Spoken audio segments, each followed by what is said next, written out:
8h36, muito bom dia, está com o Observador. No direto ao assunto de hoje recebemos agora o antigo presidente do CDS, advogado e ex-deputado José Ribeiro Castro. Bom dia, muito obrigada por estar nas manhãs 360. Bom dia. José Ribeiro Castro, como olha para a situação do CDS neste momento, depois de 2 desaires eleitorais nas eleições europeias e agora nas legislativas? Bom, é uma situação de grande desolação e de grande tristeza, porque para mim, que vivi as primeiras eleições, as constituintes em 1975, que foram indiscutivelmente as eleições mais difíceis da história do partido, por várias circunstâncias, era absolutamente impossível que alguma vez o CDS estivesse nesta situação. Há quem compare isso com o táxi de 87-91, mas não tem nada a ver, não é? Portanto, o táxi de 87-91, que foi de facto um resultado também bastante mau, deveu-se à circunstância de um voto útil maciço para dar a maioria absoluta a Cavaco Silva, portanto estávamos debaixo desse rolo compressor, mas o CDS manteve nesse período muito difícil da sua história votações para as europeias da casa dos 15% a 13%, nas 3 eleições europeias que houve nesse período, e votações nas autárquicas de 9%. Não é? Nós estamos muito longe disso, não é? Portanto, o partido está numa situação muito débil e foi, aliás, colocado numa circunstância estratégica muito desafiante e muito difícil, aquilo que eu chamo o triângulo das Bermudas. Portanto, agora o CDS ficou no meio da Iniciativa Liberal, do Chega e do PSD. E, portanto, tem que se recomeçar, tem que se reconstruir e reafirmar num contexto de grandes tensões à sua volta. Mas que avaliação é que faz ao processo que levou o CDS até aqui? O que é que aconteceu? Bom, eu creio que há 2 fases, não é? Há uma fase portas e há uma fase cristas, não é? Eu creio que esta crise começa ainda na liderança do Dr. Paulo Portas e no governo PSD-CDS. Não tanto por causa da austeridade, como ela é acusada, que nós estamos a pagar o preço da austeridade que se aplicou, mas estamos a pagar o preço de não termos sido suficientemente solidários com as medidas que aplicamos. Quer dizer, há uma coisa extraordinária em 2 partidos, o PSD e o CDS, que receberam o país numa situação absolutamente terrível, com um memorando negociado com o PS, com um programa de resgate duríssimo e que era indispensável cumprir para salvar o país. Esses 2 partidos cumprem exemplarmente esse memorando, conseguem dar a volta à situação, conseguem pôr o país a recuperar e, passado 4 anos, ao fim da segunda legislatura, há muita gente que acha que o mal da fita foi o PSD e o CDS e não o Partido Socialista que colocou o país nesse lugar. Acha que é uma que isso passou? De ingratidão dos eleitores? Não é ingratidão, foi estupidez das direções, porque durante o governo, várias vezes o CDS, a direção do CDS, deu sinais de críticos relativamente a Passos Coelho. E, portanto, houve até um Conselho Nacional em 2012 que se discutiu se o CDS estava com um pé dentro e um pé fora. E houve admissão irrevogável. E houve, pronto, que é o momento mais alto e mais emblemático dessa tensão. E que foi até à preparação do Orçamento de 2015. Repare, na preparação do último Orçamento da legislatura, ainda o CDS andava com esse jogo nos jornais de uma linha diferente. Bom, ora, isto torna muito difícil, eu imagino que o que estava por trás deste desempenho tático da direção do CDS era que eximir o CDS ao custo das medidas mais duras, mas isto funcionava ao contrário, porque nós tínhamos, PSD e CDS, que explicar no terreno que aquelas medidas eram mesmo indispensáveis, que aquilo não era feito por sadismo, era porque o memorando exigia e o país pedia que nós fizéssemos isso. Mas agora é muito difícil, deixa-me só concluir, e é muito difícil explicar que essas medidas eram necessárias quando há fontes do governo que dizem que é possível outra coisa. E, portanto, mas Paulo Portas e Assunção Cristas tiveram responsabilidade igual nessa dificuldade de explicar as medidas? Não, quer dizer, nós nunca, quer dizer, nós saímos do resgate, não é? Sem podermos capitalizar inteiramente o êxito que foi conseguido. Eu creio que isso explica parte da derrota logo em 2015, porque nós não ganhamos eleições. Nós devíamos ter a maioria absoluta e não o conseguimos. Acho que isso, enfim, mas aí, obviamente, havia o peso de todo o programa de resgate. E na segunda parte da legislatura, com Centeno, nós fazemos um bocadinho esse discurso. Portanto, nós passamos para o lado do Bloco de Esquerda. Nós criticamos, entre aspas, a austeridade, que para nós é uma palavra proibida. Não é? Nós criticamos uma política financeira exigente, nós pomos do lado errado do equilíbrio das contas públicas. E, portanto, bom, isto é uma grande confusão no eleitorado e creio que nos prejudicou. Acha que o eleitorado neste momento sabe o que é o CDS? Não, bom, isso tem a ver com outro problema, que é esta confusão identitária e ideológica que se lançou no CDS. Isso para o CDS é um partido muito importante. Porquê? Porque o CDS sempre cresceu ao lado de um partido que é um partido menos identitário. O PPD sempre foi um partido que se diz em ciência política um catch-all party, um modelo apanha todos. Bom, e portanto nós só conseguimos crescer e afirmar-nos se tivéssemos uma identidade. Bom, isto não foi desenhado num estirador, isto aconteceu assim. O CDS chegou aos 16% e podia ter tido mais até, com este modelo. Bom, se o CDS depois hesita e muda para um modelo também indistinto, que é esta lenga-lenga do conservador, democrata, cristão e liberal, parece que estamos naquelas portas giratórias da entrada dos hotéis, a gente vai buscar democrata, cristão, sai liberal, vai buscar liberal, sai conservador, vai buscar conservador, sai outra coisa. Bom, isso cria uma grande confusão nas pessoas, e quando isto é interpretado sempre com dirigentes, as pessoas sentem-se um bocadinho perdidas. Bom, e fazem, quer dizer, se isso é para sermos iguais ao PSD, então os eleitores fazem a viagem sozinhos, não precisam do autocarro do CDS. Ribeiro Castro, só perceber aqui qual foi, digamos, o momento charneira, digamos, para que as coisas corressem mal no CDS, porque viemos de autárquicas em Lisboa, sim, com Assunção Cristas nos 20%. Sim. E depois, a partir daí, foi, digamos, o descalabro. Sim. Há uma entrevista sua em que fulaniza a questão em Nuno Melo e diz, sim, que nas europeias a culpa é especificamente de Nuno Melo. Eu pedi-lhe para elaborar um pouco sobre isso, para se perceber o que é que aconteceu desses 20% para, de facto, o desaire nas eleições europeias. Bom, Lisboa, é um erro colocar Lisboa como um exemplo que se passava em país, podia passar no país, não é? Lisboa é um sinal animador, mas apesar de tudo é uma eleição local, em que o PSD tinha aberto uma guerra civil em Lisboa e escolheu uma candidata fraca e, portanto, foi de facto o terreno ideal para Assunção Cristas, mercê do seu trabalho, começou muito antes da eleição, capitalizar isso. Mas era temerário transpor isso para o país, como se quis fazer a partir do Congresso de Lamego. Portanto, há aí uma primeira parte que é excesso de expectativas. Em política correm mal. E tudo se esfuma, de facto, nas eleições europeias. Porque o CDS tinha montado a sua comunicação e, portanto, a sua agenda no foguetão Assunção Cristas, não é? Era a potência, a energia, o vigor da Assunção Cristas e a capacidade de atingir esses resultados que levava o CDS a grandes voos. Se virmos no discurso do partido, não havia muito mais do que isto. E isso esfuma-se nas eleições europeias. Quer dizer, as eleições europeias, com aqueles 6%, funciona como um bocadinho a quebra do spell, do feitiço, quebrou-se do feitiço. E a partir daí o CDS não mais conseguiu levantar-se. Não se conseguiu levantar reflete a fraqueza dos órgãos dirigentes do partido. O partido não soube reagir à refrega das eleições europeias e mobilizar uma campanha forte para as eleições legislativas e deixou várias vezes praticamente a Assunção Cristas sozinha no terreno. Diversamente do que aconteceu com o Rui Rio. Agora, qual é a responsabilidade do Nuno Melo? Nuno Melo foi candidato a um terceiro mandato. Bom, só é candidato a terceiro mandato quem fez coisas magníficas, notáveis, nos 2 primeiros mandatos. E então isso devia ter sido exibido na campanha. Esse seria o grande trunfo. Ora, isso não apareceu. E foi feita uma campanha, que parecia a campanha de 2009, muito agressiva, com fotografias do Sócrates, que não está cá, e portanto isso, enfim, avaliando aliás pelas sondagens, nós vemos que isso, o CDS foi sempre caindo, não é? E não foi para benefício do PSD, o PSD também foi caindo, porque Paulo Rangel, em certo sentido, também fez um bocadinho a mesma campanha muito agressiva. E portanto, eu creio que isso foi mau. Só que Rui Rio conseguiu recuperar a partir dessa percentagem, o CDS não conseguiu. Neste momento, depois desses desaires eleitorais, nós assistimos quase diariamente aos anúncios de indisponibilidade de vários elementos do CDS, a dizer que não estão disponíveis de facto para a liderança. Isto não é um sinal de crise maior do que o próprio resultado eleitoral? Não, quer dizer, se andarem na rua a fazer entrevistas às pessoas, quer ser líder do CDS, um bocadinho como quem quer casar com aquela China.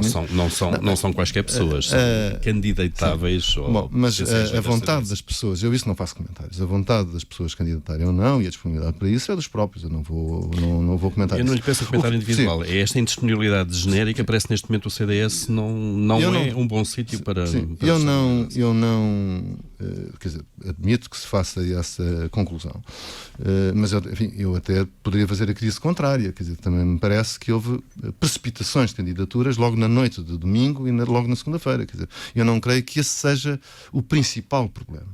Acho que o principal problema do CDS é encontrar-se consigo próprio. Ideologicamente?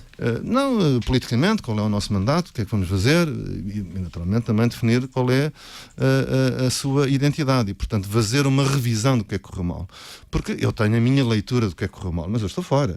É muito importante que a direção do partido diga aos militantes, enfim, começar hoje no Conselho Nacional, nas reuniões que forem precisas, o que é que na sua própria avaliação correu mal. A crise dos professores foi fatal para o CDS? Foi, mas não, se virmos as sondagens para as europeias, não é isso que despoletou o mau resultado nas europeias. Ainda houve boas sondagens de 8% a seguir à crise dos professores. Portanto, é mais do que isso. Agora, a crise dos professores, de facto, reflete um outro erro, que é da transição da fase portas da crise para a fase cristas da crise, que é aquele discurso que, aliás, a direção foi buscar na altura, em que o Dr. Paulo Portas diz ainda, como ministro daquele governo breve, diz, virando-se para o Partido Socialista, e, portanto, quando precisarem da nossa ajuda, não venham ter connosco, vão ter com a esquerda. Pronto. Portanto, esta fratura que se quis cavar, como nós tínhamos ganho as eleições e não estávamos a governar, é legítimo, então íamos pôr aqui um muro com o Partido Socialista e a esquerda e o PS que se corresse. Bom, o mal na crise dos professores, no fundo, é isso. Quer dizer, portanto, perante um ataque do Bloco e do PCP, o PSD e o CDS aliam-se ao Bloco e ao PCP contra o Partido Socialista. Tínhamos tido momentos desses também com o Banif, em que o CDS votou contra, não é? E o PSD salvou. Bom, se o PSD tem votado com o CDS, seria um desastre até do ponto de vista financeiro. O mesmo se repetiu com a Caixa Geral de Depósitos, aí foi ao contrário. Nós viabilizámos a recapitalização da Caixa, o PSD chumbou. Se os dois tivessem votado, teria sido caído o Carmo e a Trindade e teríamos pago nessa altura, com língua de calmo, porventura por 20 anos,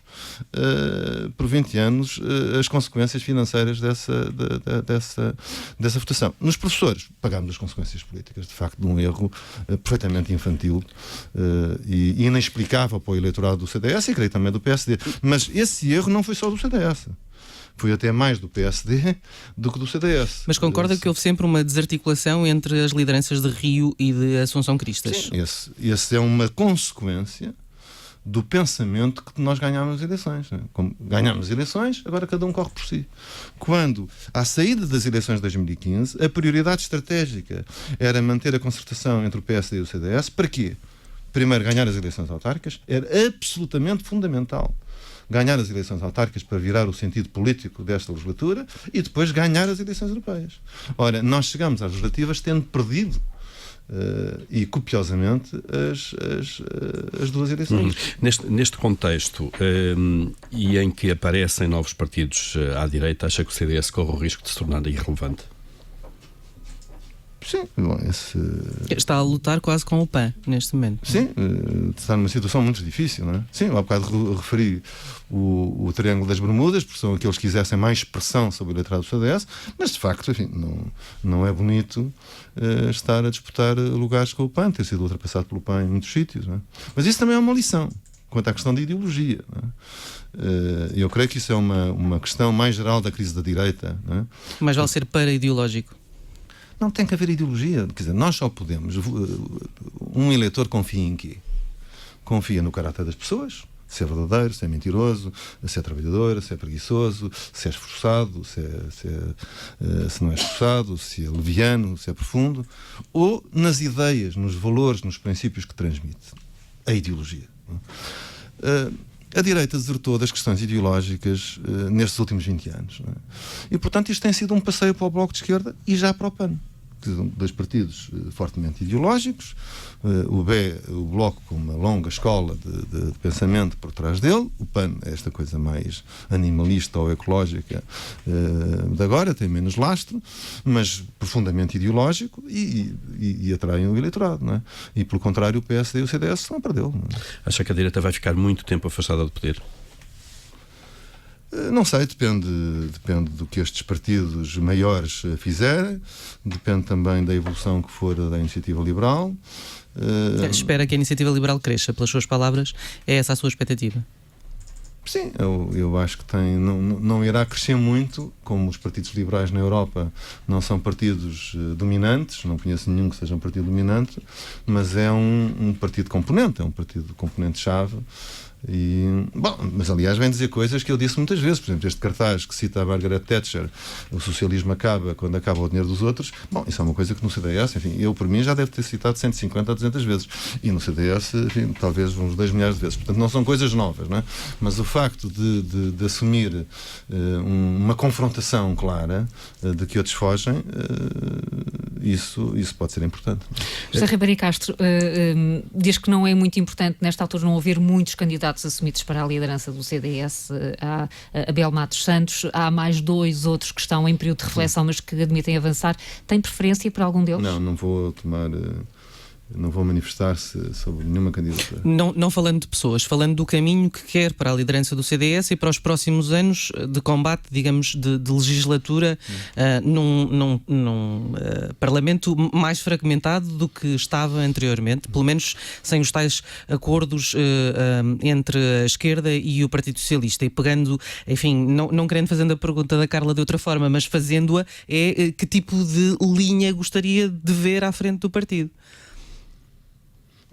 Olhando para as opções que estão, João Almeida, Filipe Lobo Dávila e Abel Matos Santos, pelo menos para já são estas as que se perfilam. Eu não posso defender para o partido nada de muito diferente daquilo que eu próprio penso, não é? Que escrevi várias vezes na moção de 2009. Porque e portanto retirava daí João Almeida, porque é da linha, digamos, Assunção Cristas? Não vou entrar nesse jogo, Judite, desculpe, não vou entrar nesse jogo. Portanto, mas qual é o perfil? Portanto, eu considero que o CDS só tem viabilidade.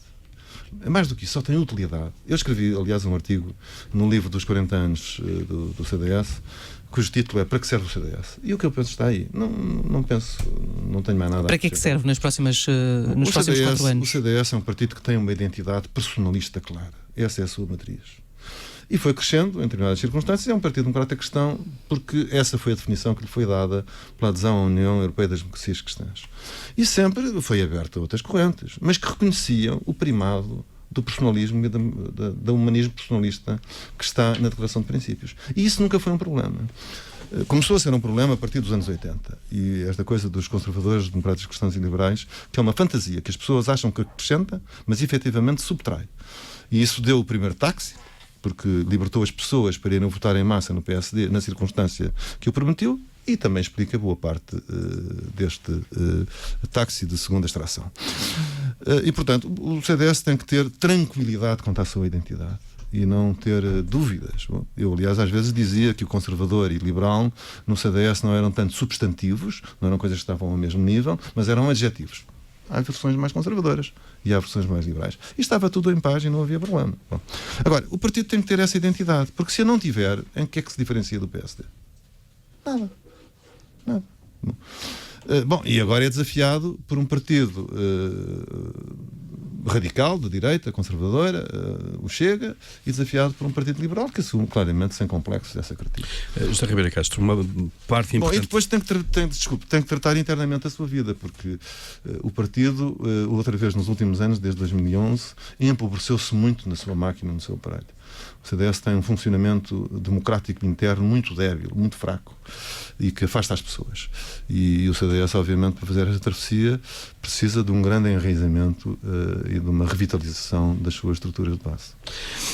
Estamos mesmo a chegar ao fim. Tem dedicado uma boa parte da sua intervenção pública a defender a mudança do sistema eleitoral. Porquê que defende essa mudança?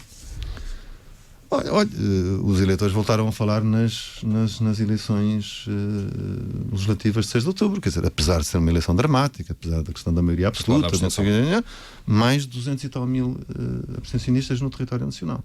E, portanto, os eleitores continuam a afastar-se, e com razão, porque não tocam na bola. O sistema partidário evoluiu de tal forma que privou os eleitores de qualquer influência direta ou indireta na escolha dos candidatos. E, portanto, as pessoas estão fartas de ser enganadas e vão-se embora. E, portanto, não se percebe que, tendo a Constituição aberta a possibilidade de um sistema misto, em que as pessoas escolhem o partido, mas escolhem também o deputado, que estejamos há 22 anos a arrastar os pés e a não fazer aquilo para que a Constituição abriu as portas para salvar a democracia. Deixe-me só uma nota muito final. Para a crise da direita, era preciso pensar que nos primeiros 20 anos a seguir ao 25 de Abril, de 76 a 95, a direita subiu sempre em Portugal. De 98 para cá tem sido sempre a descer. Portanto, há aqui uma crise profunda que é preciso pensar nisso. Estivemos no governo algumas vezes, 2 vezes, mas pela primeira vez, à saída desses governos, trambolhão. maior maioria absoluta de esquerda em 2005 com Sócrates e agora 2 tombos consecutivos em 2015 e pior em 2019. O que é que se passa com o universo do PSD e do CDS que explique que a primeira geração era melhor que a segunda, não é? E esperemos que a terceira seja melhor que a segunda para recuperar o país. O advogado e antigo presidente do CDS, José Ribeiro Castro, neste Direto ao Assunto da Rádio Observador. Muito obrigada pela sua disponibilidade e por ter vindo às Manhãs 360.